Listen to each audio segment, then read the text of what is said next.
नमस्कार। प्रस्तुत है आज का चिंतन। किसी के पास अपनी उपार्जित संपत्ति हो, वह इच्छा अनुसार चाहे जिसे दे सकता है, चाहे जिस काम में खर्च कर सकता है। उस वैभव को अपनी सुख सुविधा में लगाए या किसी और को हस्तांतरित कर दे, यह उसकी अपनी मन मर्जी की बात है।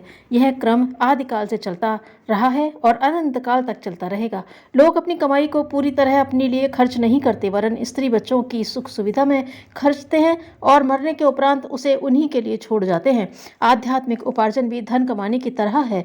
उसे इतनी मात्रा में भी कमाया जा सकता है कि उससे आत्मकल्याण जैसे प्रयोजन पूरे हो सके और बचत को किसी अन्य उपयोगी काम के लिए किसी प्रामाणिक व्यक्ति को हस्तांतरित किया जा सके। ऐसे क्रियाकलापों को शक्तिपात या वरदान कहते हैं। रामकृष्ण परमहंस के पास आध्यात्मिक संपदा प्रचुर मात्रा में थी।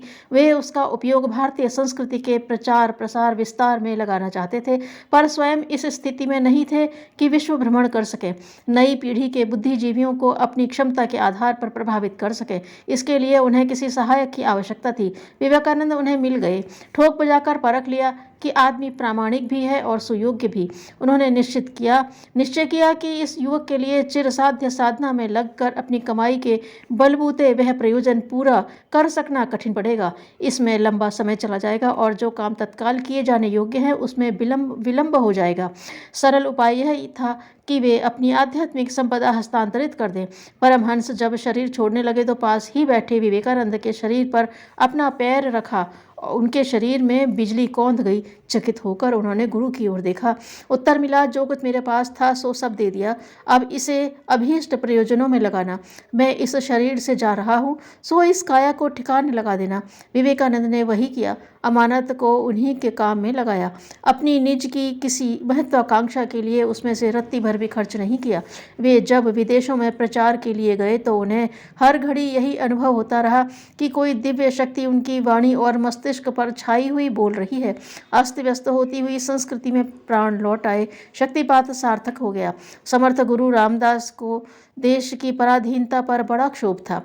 चारों ओर जो अत्याचार हो रहे थे वे उनसे सहन न होते थे, किंतु अपना स्वरूप और उद्देश्य छोड़ना भी उनसे नहीं बन पड़ता था। अपना कार्य उन्हें किसी अन्य के माध्यम से कराने की सूझी, पर इसके लिए पात्रता आवश्यक थी। कुपात्र के हाथों में शक्ति जाने से तो सर्प को दूध पिलाने जैसा अनर्थ ही हस्तगत होता है। उनकी निगाह शिवाजी पर गई, पर बिना जाने अपना उपार्जन ऐसे ही किसी को दे दिया जाए। सिंहनी का दूध लाने और मुस्लिम तरुणी को मां कहकर लौटा देने के उपरांत उन्हें पात्रता पर विश्वास हो गया। उन्होंने शिवाजी को शक्ति दी, भवानी तलवार भी। सामान्य मराठा बालक को उन्होंने छत्रपति बना दिया और स्वतंत्रता संग्राम का शुभारंभ चल पड़ा। भारत पर मध्य एशिया के शक हूण बार बार हमला करते और लूटपाट करके चले जाते थे। इस स्थिति से चाणक्य को बहुत क्षोभ था। उन्होंने आक्रमणकारियों से निपटने और सीमित भारत को विशाल बनाने के लिए एक दासी की कोख से पैदा हुए चंद्रगुप्त को चुना। वे स्वयं तो नालंदा विश्वविद्यालय की व्यवस्था में संलग्न थे। चंद्रगुप्त को सफलताएं मिलती चली गईं और वे भारत का सुदूर क्षेत्रों तक विस्तार करने में समर्थ हुए। आक्रमणकारियों की तो उन्होंने कमर ही तोड़ दी। गांधी जी सर्वोदय का काम करना चाहते थे, पर राजनीति उन्हें छोड़ नहीं रही थी। उन्होंने विनोबा को चुना और वे देश में रचनात्मक कार्यों को अग्रगामी बनाने में सफल हुए। यह वे घटनाएं हैं जिनमें उच्च उद्देश्यों की पूर्ति के लिए तपस्वियों ने अपना तप सत्पात्रों को हस्तांतरित किया है। स्वामी दयानंद की सफलताओं का परोक्ष श्रेय उनके गुरु स्वामी विरजानंद को जाता है। यह एक तथ्य है कि उच्च उद्देश्यों के लिए तपस्वियों की एवं देवताओं की कृपा उपलब्ध होती है। गांधी का व्यक्तित्व दैवी अनुकंपा से चमका था। महामना मालवीय हिंदू विश्वविद्यालय की, श्रद्धानंद गुरुकुल कांगड़ी की, हीरालाल शास्त्री वनस्थली बालिका विद्यालय की स्थापना जैसे महान कार्य अपने व्यक्तित्व के बलबूते नहीं, वरन दैवी अनुकूलता के सहारे ही कर सके। सुग्रीव, विभीषण, नरसिंह मेहता, सुदामा आदि को उच्च स्थिति प्राप्त कराने में भगवान ही सहायक रहे। भगीरथ द्वारा गंगा अवतरण की प्रक्रिया में शिवजी का कम योगदान नहीं रहा। शिव से ही परशुराम ने वह कुल्हाड़ा प्राप्त किया था जिसके द्वारा उन अकेले ने ही अगणित अनीति करने वाले सत्ताधीशों के सिर काट दिए। हनुमान सुग्रीव की चाकरी करते समय नगण्य थे, पर जब वे रामकाज के लिए तत्पर हुए तो जामवंत ने अपना विपुल पराक्रम उनके सुपुर्द कर दिया। बुद्ध ने कुमार जीव को वह सामर्थ्य प्रदान की थी जिसके बलबूते वे चीन तथा उनके समीपवर्ती देशों में बौद्ध धर्म व्यापक बनाने में सफल हुए। उदार मना तपस्वी अनेक बार दीन दुखियों की भी सहायता करते रहते हैं और व्यक्तिगत सहायता करके ऊंचा उठाने में भी प्रसन्नता अनुभव करते हैं।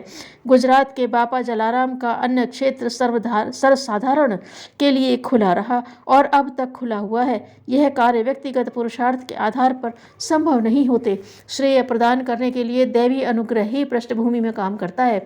राजा दिलीप को कोई संतान नहीं होती थी। वे गुरु वशिष्ठ के आश्रम में कुछ समय तपस्यारत रहे और वहां से पुत्र प्राप्ति का वरदान लेकर वापस लौटे। कुंती की मनोकामना देवताओं ने पूर्ण की थी। च्यवन अपने जर्जर शरीर का कायाकल्प करने में अदृश्य शक्ति की कृपा से ही समर्थ हुए थे।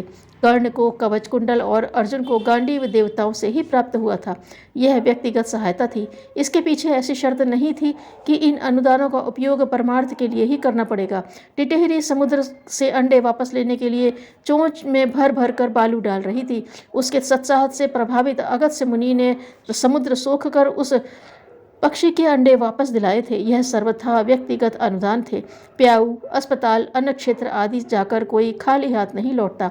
रोते को हंसता देखकर प्रसन्न होने के लिए भी कितने ही उदारमना दानवीरों की तरह अपनी अध्यात्म संपदा खर्च दे रहते हैं। बच्चे गुब्बारा खिलौना पाकर उछलते कूदते हैं। पैर में चोट लगने पर मरहम पट्टी कर देने, भूखे को रोटी खिला देने और प्यासे को पानी पिला देने पर जो खुशी उन्हें होती है उसे देखकर सेवा करने वालों को भी कम प्रसन्नता नहीं होती। संत जन ऐसी बिना बदले की आशा के भी बहुधा सेवा सहायता किया करते हैं। सूर्य चंद्रमा का प्रकाश हर घर तक पहुंचा है। पवन सभी को प्राण बांटता है। धरती सभी का बोझ सहती है। बादल सर्वत्र बरसते हैं। वे यह नहीं देखते कि यह भले आदमी का खेत है या बुरे का। रोतों को हंसा देने में आत्मवादियों को कम प्रसन्नता नहीं होती। बहुमूल्य सिद्धियां अपनी सुयोग्य बेटियों की तरह होती हैं जिन्हें बड़े लाड़ प्यार चाव से धन खर्च करके बढ़ाया और पाला जाता है। उन्हें किसी के हाथ सौंपते समय पिता को यह सोचना पड़ता है कि यह किसी कुपात्र के घर न चली जाए। उसे जानबूझकर कोई पिता कुपात्र की याचना करने पर भी देने को तैयार नहीं होता। किंतु साधारण कठिनाइयों में सेवा सहायता करनी तो मानवीय धर्म है।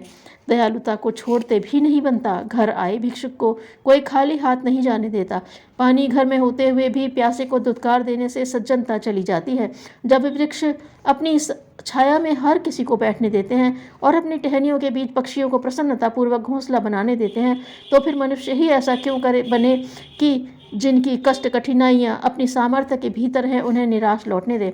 अतिथि सत्कार का कर्तव्य पालन संत जन भी करते हैं और कठिनाइयों से उबारने के लिए स्वयं पानी में कूदकर डूबतों को बचा लेते हैं। यह रीति नीति तपस्वियों को भी सुहाती है, पर वे औचित्य की सीमा को सदा ध्यान में रखते हैं। ऐसा नहीं होने देते कि उनके किसी अनुदान का दुरुपयोग हो। किसी की बंदूक उधार मांगकर कोई शिकार खेलता फिरे तो ऐसी सहायता भी अनुपयुक्त ठहराई जाएगी। नशा पीने के लिए सहायता करते रहना दान नहीं, वरन दूसरे का भविष्य बिगाड़ना है।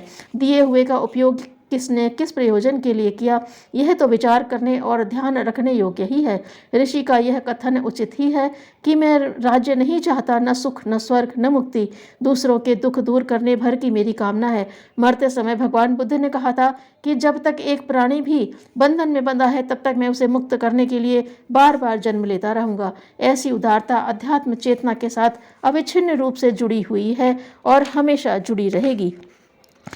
विश्वास खो बैठना अपनी सैद्धांतिक मृत्यु है। धन्यवाद।